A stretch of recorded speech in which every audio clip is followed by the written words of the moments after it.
Bonjour et Boker Tov. Nous allons étudier aujourd'hui le Shevi, 7e montée de Parashat Shelach, dans le cadre du Bet HaMidrash Hillel, Bet HaMidrash fondé à la mémoire du Rav Hillel Pevzner Zichrono Livracha. Notre étude commence au Perek Tedvav, 15e chapitre du livre de Bamidbar, Pasuk Rav Zayin, verset 27. Après avoir étudié dans la 6e montée le cas où la communauté, le Tzibour, aurait pratiqué l'idolâtrie par inadvertance, Beshogeg, suite à un mauvais enseignement du Sanhédrin, ici la Torah continue à nous parler d'un cas où la personne pratique la Avodah Zara, l'idolâtrie, aussi par inadvertance. Mais cette fois-ci, on parle d'une personne privée. Donc la Torah nous dit Ve'im nefesh achat. Et si une personne, donc ici on parle d'un individu, Techeta bishgaga, aurait fauté par inadvertance. Donc elle a fait Avodah Zara sans savoir que c'était de la Avodah Zara. Veikriva, et donc elle devra apporter, sacrifier Ez, une chèvre bat shenata dans sa première année, les khatat comme korban khatat. Rashi techeta bishgaga, donc ce morceau de la Torah, ce paragraphe parle de quelqu'un qui a fauté par inadvertance et qui a pratiqué l'idolâtrie. Alors, Rachid de nous préciser, Avodah Zara. Ici, on parle de Avodah Zara. Comment on sait que c'est Avodah Zara? On a ici un vav amosif. Ve'im, et si. Comme si on voulait faire un lien entre les psukim précédents et ces psukim-là. Donc, étant donné que précédemment on parlait de Avodah Zara, donc ici aussi, on nous parle de Avodah Zara. Ez bat shenata, donc une chèvre dans sa première année. Ce din-là est différent des autres She'ar Averot Yachid, des autres fautes qui sont faites par une personne, parce que dans ce cas-là, Mevi, il doit amener Kivsa, une brebis, Oseira, ou une chèvre, ou Beza, et dans cette faute-là, Kavala, la Torah, elle a fixé, Seira, une seule possibilité, une chèvre. Pasuk, Chaf Chet, Vechiper, et donc il va amener l'expiation à Kohen, Al Anefesh Ashogeget, pour l'âme, pour la personne Ashogeget qui a fauté par inadvertance, Bechet'a Bishgaga, lorsqu'elle a fauté donc par erreur, Lifne Hashem devant Dieu, les Chaper Alav, pour lui amener l'expiation. Pasuk Chavtet Aezrach, donc celui qui habite Bivni Israël parmi les Bnei Israël, c'est-à-dire qui est Ben Israël de naissance, Velager Agar Betocham, ou bien les étrangers, les convertis qui vivent parmi eux, Torah Achat Yelachem, il y aura une seule loi pour vous, Leose Bishgaga, pardon, pour celui qui a fait par inadvertance la Avodah Zara. Pasuk Lamed. Pourtant la Torah nous dit Vea Nefesh, mais la personne Asher, que t'as assez, elle va agir, mais cette fois-ci Beyad Rama. Beyad Rama, si on veut traduire de manière textuelle, ça veut dire avec la main haute. En vérité, ça désigne quelqu'un qui volontairement et en toute conscience fait de l'idolâtrie. Mina Ezrar, que ça soit quelqu'un qui est habitant, ou Minager, ou quelqu'un qui se soit converti, et Hachem ou Megadef. Par cet acte, il montre que et Hachem, Akadosh Baruch Hu ou Megadef, il lui porte outrage. Ça veut dire qu'il lui fait honte. À ce moment-là, Venicheta Anefeshaï, elle sera retranchée, excommuniée, cette âme-là, Mikerev Ama, parmi son peuple. Rachid expliquait Beyad Rama, ça veut dire Bemezid, volontairement. Megadef, Mecharev, ça veut dire une insulte, une injure. Comme c'est marqué, Vaïta Cherpa ou Gedufa. Ici, c'est un pasouk qui désigne la ville de Yerushalayim qui sera Cherpa ou Gedufa, ça veut dire qu'elle sera méprisée et injuriée. C'est un pasouk du Navi Yecheskel. Et ainsi, on a un pasouk dans Ishaïa qui dit Asher Gadefu Nahar et Melech Ashur, ce qui par lequel ils ont outragé, donc ils ont été Megadef, les gens de Ashur. Ve'od Darshu Rabotenu, nos Chachamim expliquent d'ici, Mikan, l'Varer, de celui qui bénit. Alors attention, c'est ce qu'on appelle un Lachon Sagenéor, c'est-à-dire, pour ne pas, Dieu préserve, prononcer une mauvaise parole, puisque ici on parle de celui qui maudit Dieu, et ne pas dire, je vais simplement le dire maintenant pour l'exemple, Mekalel, celui qui maudit. Alors souvent, on emploie le mot qui est exactement le contraire. Donc quand on dit les varer, ici, c'est pas bénir, mais ça veut dire celui qui prononce des insultes, et Hachem envers Dieu, Sheu Bekaret, qui est Chayav Karet. Pasuk Lamed Aleph, qui, puisque Dvar Hachem, la parole de Dieu qui a dit je suis l'Éternel ton Dieu, et tu n'auras pas d'autre Dieu, Baza, il a fait honte, il a négligé, il a méprisé, Ve'et mitzvato, et son commandement. Ici, d'après certains commentateurs, il faut prendre le sens de mitzvato comme quelque chose qui nous lie à lui, comme une espèce d'alliance. Hefer, ça veut dire qu'il a violé, qu'il a cassé cette alliance, il l'a annulée. À ce moment-là, ikaret, tikaret, qu'elle soit retranchée à Nefeshai, cette personne, avonaba, sa faute est en elle, c'est lui qui a entraîné qu'il soit retranché et puni.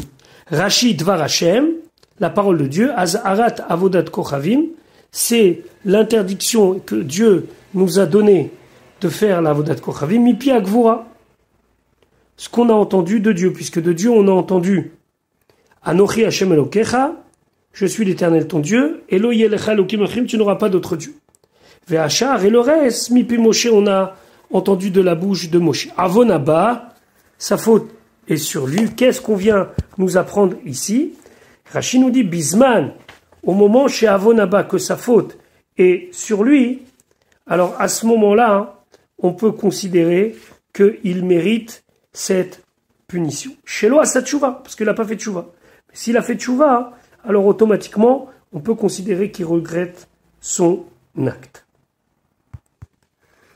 Les autres mefarshim que Rashi voient dans les mots avonaba, au contraire, pas une manière de s'en sortir en disant tant qu'il a la faute sur lui, alors il est coupable, mais dès qu'il fait tchouva, c'est enlevé. Au contraire, par exemple, le Ramban et d'autres disent que cette faute-là de Avodazara est finalement une faute qui reste collée à la personne, et même lorsque il va passer par l'étape du karet, il restera lié à cette faute.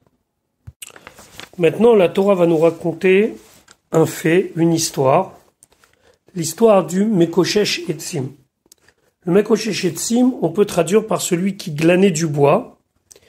Nos Chachamim discutent déjà quand a eu lieu cette histoire. Est-ce qu'elle a eu lieu dès l'arrivée dans le désert ou bien au début des 40 ans de punition? En tout cas, le lien avec ce que nous avons évoqué précédemment, c'est que en transgressant Shabbat, il fait quelque part de la Avodazara. Pourquoi? Parce que Shabbat, c'est la reconnaissance que Akadosh Baruch Hu, c'est lui qui a créé le monde en 6 jours, et il s'est reposé le 7e jour.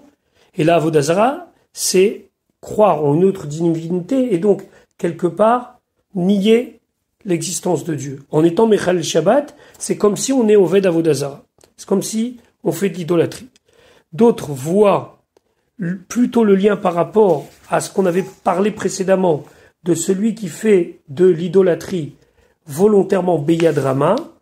Ici aussi, le Mekoshesh Etzim va volontairement transgresser le Shabbat.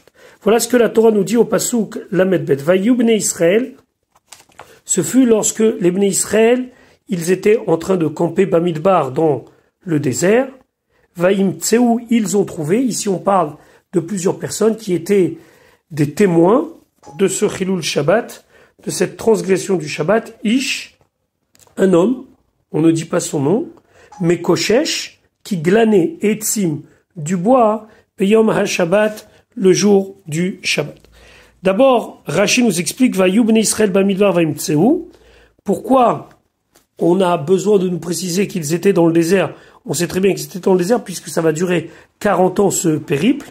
Ça vient nous dire, selon Rashi, que c'était lorsqu'il venait d'arriver dans le désert. Bignutam shel Israël diberakatouv. Ici, la Torah nous relate quelque chose d'honteux pour les Bnei Israël. Shelo Shamrou, car ils n'ont pas gardé Ela Shabbat.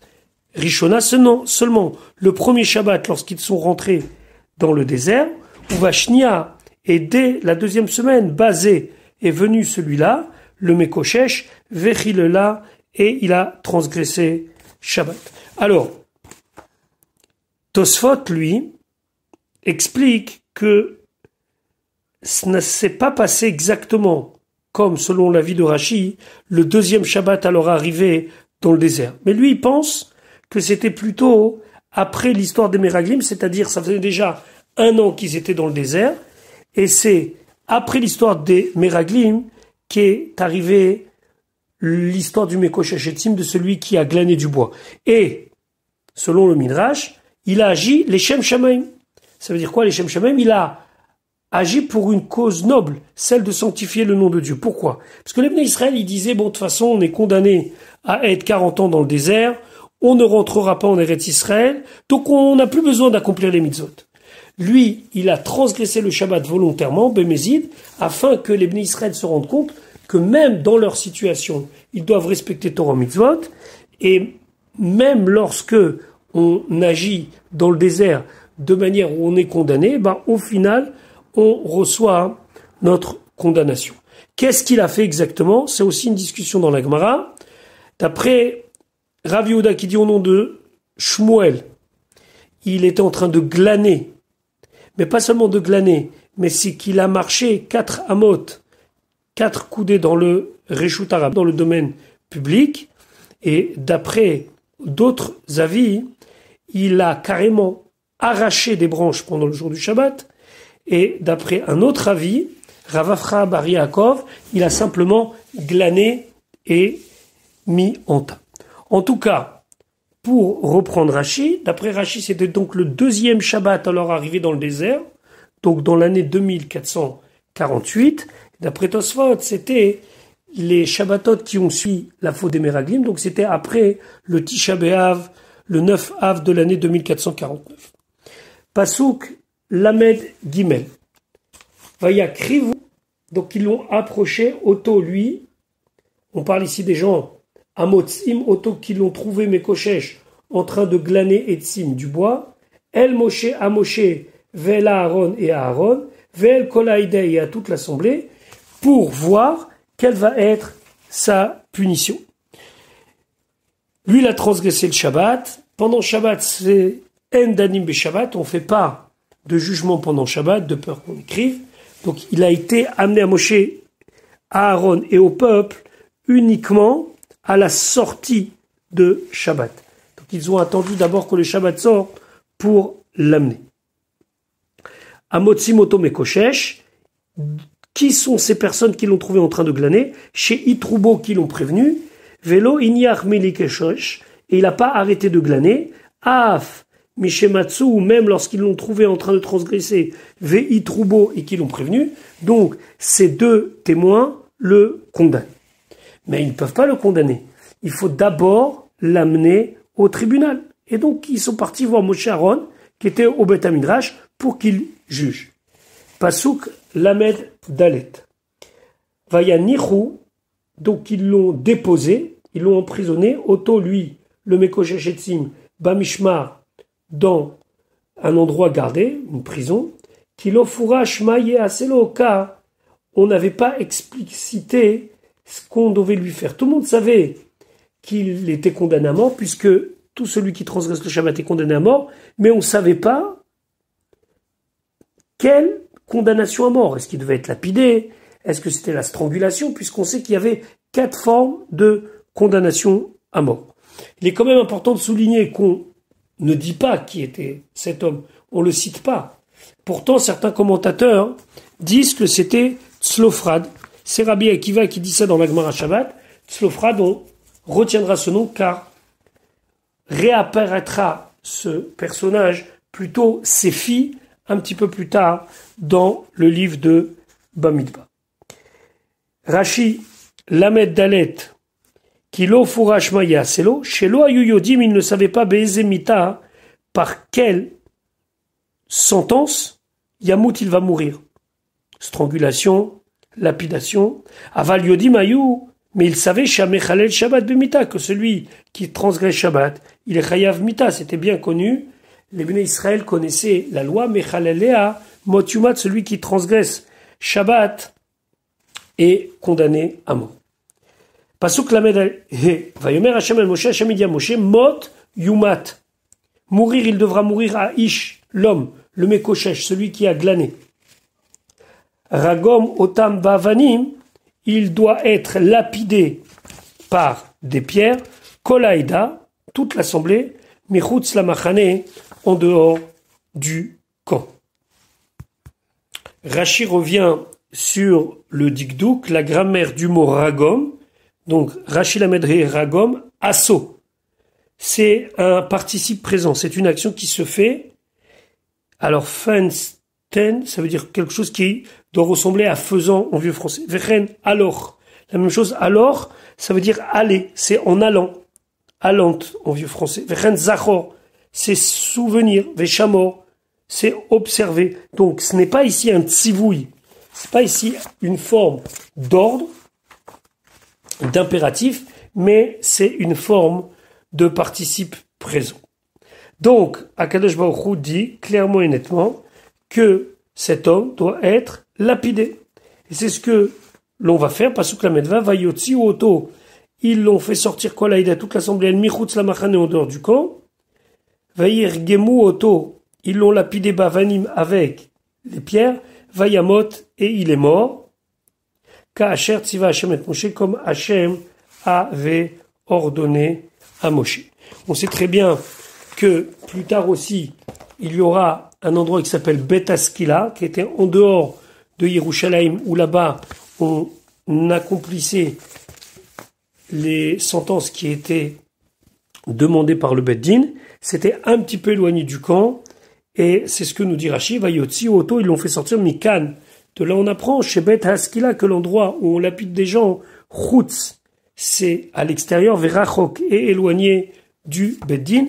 Et tout ceci est appris du mot Vayotziu. Donc voilà l'histoire du Mekoshesh Etzim. On retrouvera une histoire qui est un petit peu semblant avec le Megadev, celui qui a blasphémé. Et donc en tout cas d'après Rashi, ici, le Mekoshesh Etzim, celui qui a transgressé le Shabbat, c'était alors arrivé dans le désert du Sinaï, alors que d'après d'autres commentateurs, ça a eu lieu plus tard, après l'histoire des Meraglim. Donc, après avoir vu la Avodah Zara et ses conséquences au niveau des sacrifices, après avoir vu l'histoire du Mekoshesh Etzim, la Torah nous parle maintenant des tzitzit. Les tzitzit, eux aussi, sont une mitzvah globale, de la même manière que la Avodah Zara est une mitzvah globale, puisque celui qui va reconnaître l'idolâtrie, c'est quelque part un rejet total de Dieu et de sa Torah. Comme le Shabbat, c'est porter témoignage au fait que Dieu est le maître du monde et donc le transgresser, c'est le contraire. Ici aussi, le tzitzit, ils ont cette particularité qu'ils englobent toutes les mitzvot ensemble. Donc, nous allons maintenant étudier le maftir. Pasuk la medzaïn, vayomer Hashem el Moshe, Hashem dit à Moshe les morts en disant. Pasuk la metret, Daber parle, el bene Israël, au bene Israël. Ve'amarta alehem, et tu leur diras. Ve'asu lahem, qu'ils se fassent pour eux. Quand on dit pour eux, la Gemara dit, ça veut dire que le tzitzit doit appartenir, on ne peut pas utiliser un tzitzit volé. Tzitzit, alors, tzitzit, en vérité, ça veut dire des franges.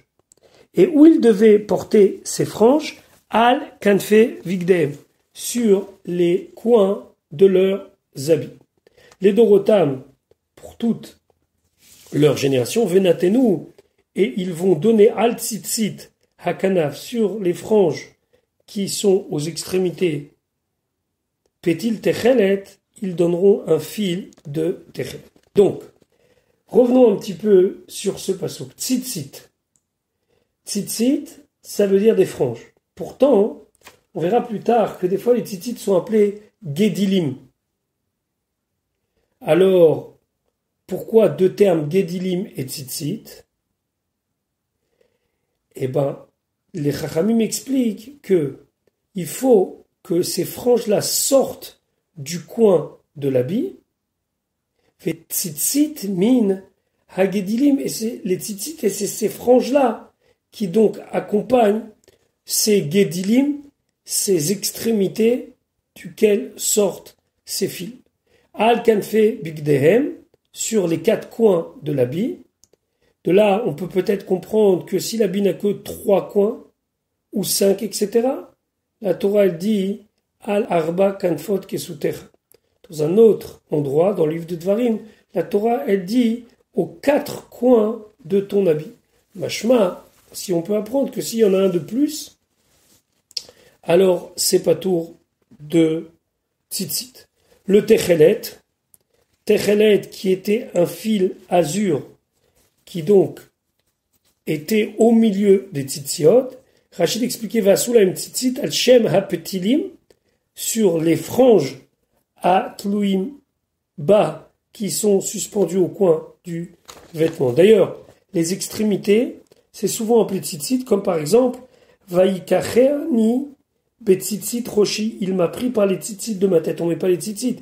Les tzitzit, ça représente les franges, mais aussi les mèches que l'on garde, par exemple, pour les péotes. D'avoir une autre explication. Tzitzit al-shem, sur le fait qu'on dit uritemoto, vous allez le voir, comme c'est marqué, mitzit min arachakim, il regarde entre les interstices, donc on voit que metzit, ça veut dire regarder, et puisque le but de ces franges, c'est d'être regardé, alors on les appelait tzitzit. Techelet, alors techelet, attention, tseva yarok shel chilazon, donc c'est la couleur yarok, qu'on traduit généralement par verte, mais ici c'est véritablement un bleu qui tourne au vert, que l'on trouve dans une créature qui n'est que dans les fleuves, qu'on appelle le chilazon. Alors, grande énigme de l'histoire, qu'est-ce que le chilazon? En tout cas, aujourd'hui, il y a certaines communautés qui pensent, c'est depuis le rabbi de Radzin, avoir trouvé le moyen de récupérer le trélet. Et il y a une discussion, où récupérer ce trélet, où récupérer ce bleu azir. Dans quel animal? Une chose est sûre, que cet animal est appelé chilazon. Puis la Torah nous donne une raison à cette mitzvah, pasuk la metet, ve'aya lachem les tzitzit, ce sera pour vous des tzitzit, des franges, c'est-à-dire faites-y attention et réfléchissez en les regardant régulièrement, d'où le mot tzitzit, metzitz, regardez, ur item oto, et vous les verrez, ou zachartem, et vous allez vous souvenir, et kol mitzvot Hashem, de toutes les mitzvot de Dieu. Comment est-ce possible de se souvenir avec les tzitzit de toutes les mitzvot de Dieu? On verra dans Rashi qu'il y a ici une gematria, en tout cas, on joue avec les lettres et les chiffres pour y arriver. Va sitem otam, et vous les accomplirez. Le Or HaChaim dit que les tzitzit, c'est une espèce de rappel qui donc sont là, on peut les regarder, comme pour nous dire, vous savez, vous êtes liés à Akadosh Baruch Hu. Et par le fait que vous allez donc avoir des tzitzit, alors velo tatouru, vous n'allez pas vous écarter, achare levafrem, après les envies du cœur, vachare enechem, après ce que les yeux ont vu, asher atem zonim acharehem, que vous allez les suivre. Donc, les tzitzit nous permettent de prendre de la distance lorsque l'on veut fauter et laisser notre cœur aller un petit peu n'importe où, ainsi que nos yeux. Les tzitzit nous aident à maintenir et en faire en sorte que on ne tombe pas. Rashi uzachartem et kol mitzvot Hashem, chez Minyan gematria, car la gematria, la valeur numérique chez le tzitzit, c'est sheshmeot, c'est 600. Tzadé, c'est 90, plus Yud, ça fait 10, donc en tout ça fait 100. Encore une fois, Tzadé avec Yud, ça fait encore 100, donc ça fait 200 en tout, plus le Tav qui vaut 400 lui-même, donc ça fait 600. Comment on arrive à 613?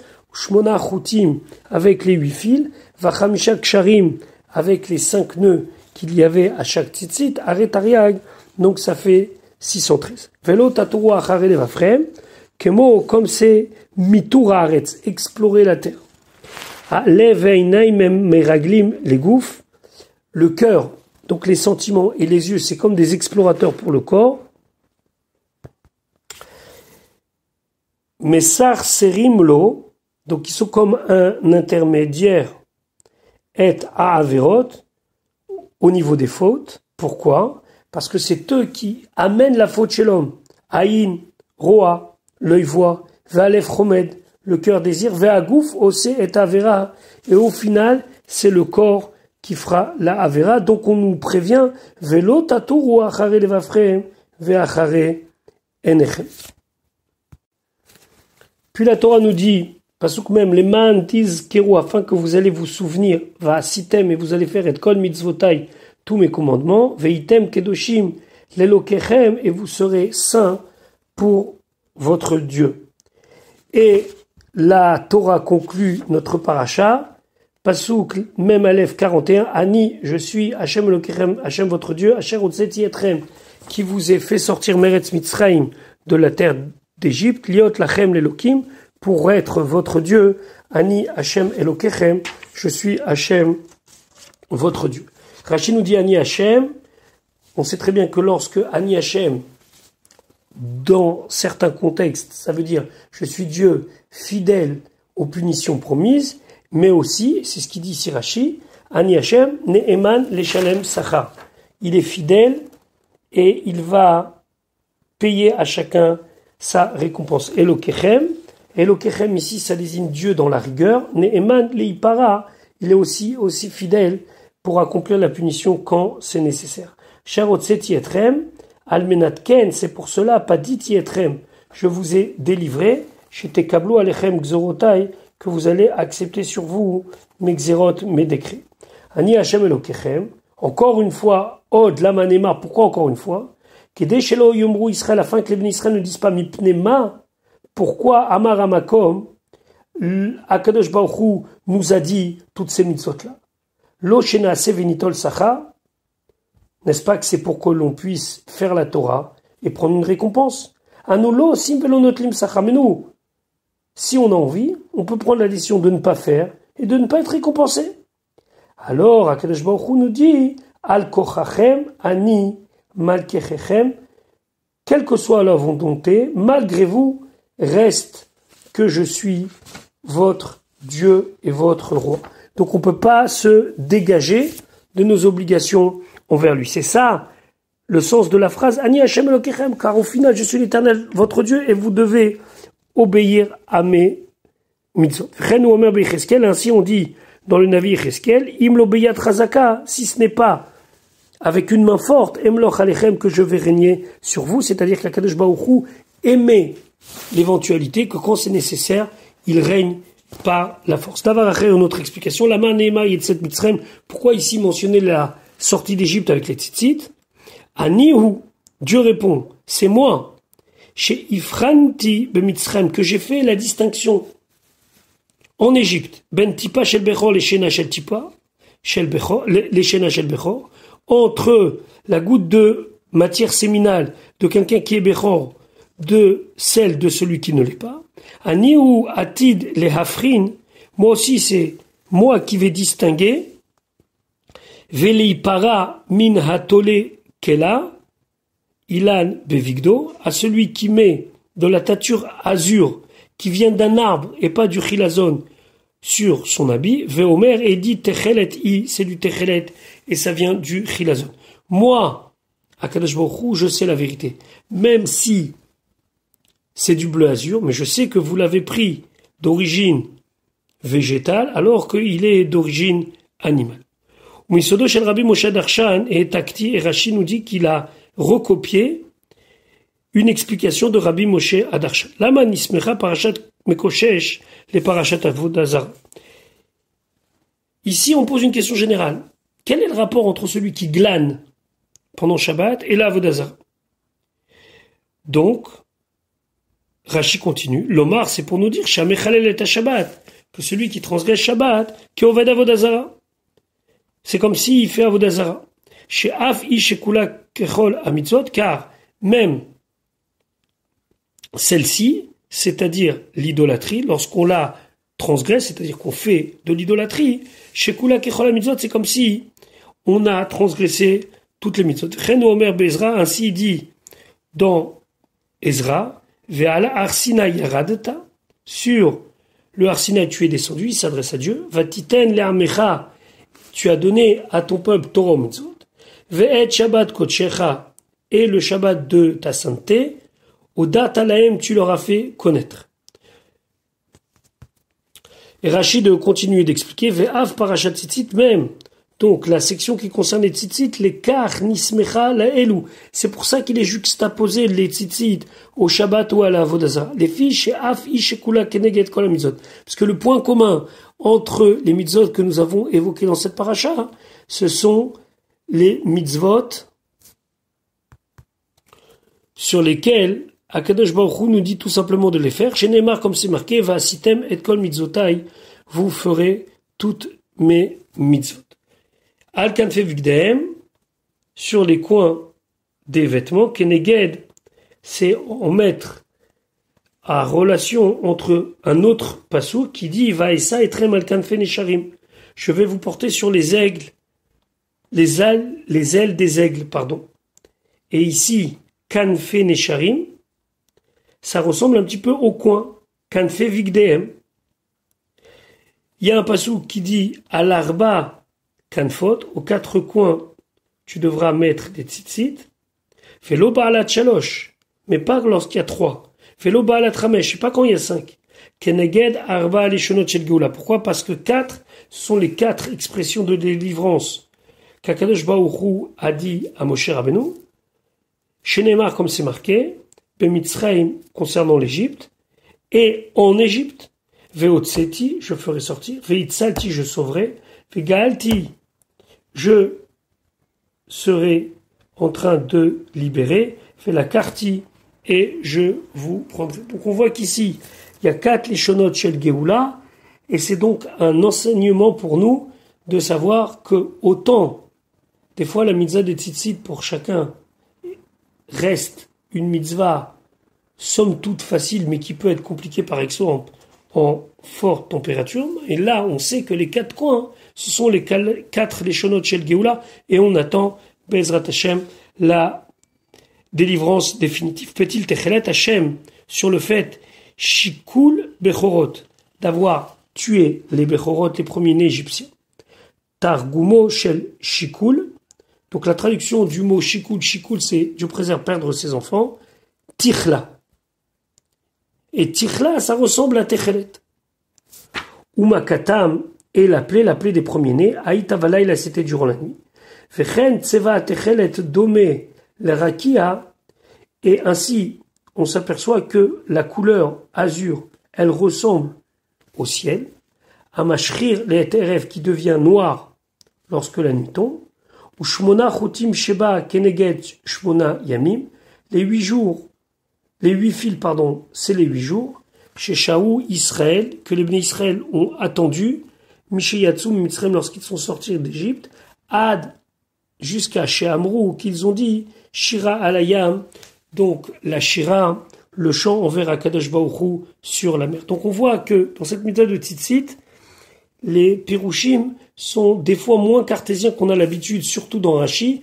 Il y a beaucoup de comparaisons et d'analogies, ce qui n'était pas toujours le cas dans les mitzvot et les paragraphes précédents. Voilà, je vous souhaite une bonne journée. Shabbat Shalom pour ceux qui écouteront ce post avant Shabbat. Shavua Tov pour ceux qui l'écouteront après Shabbat. Et on se retrouve, Bezrat Hashem, la semaine prochaine pour l'étude de la parashat Korach.